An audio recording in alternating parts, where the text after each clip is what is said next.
Yeah, John Sandra, you saw those live images. Israel is under a massive ballistic missile barrage.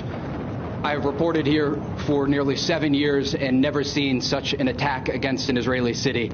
The amount of air defense that you saw going off there it's unprecedented. It appears that they are targeting some of the centrally located positions in Telaviv. Remember, Israel's Ministry of Defense, the Kiriya, their version of the Pentagon, is located just a couple miles from here. The fact that they had to start using those short-range missile defense systems indicates that this is a direct attack on Israel's second-largest city. We don't know what's happening in other areas.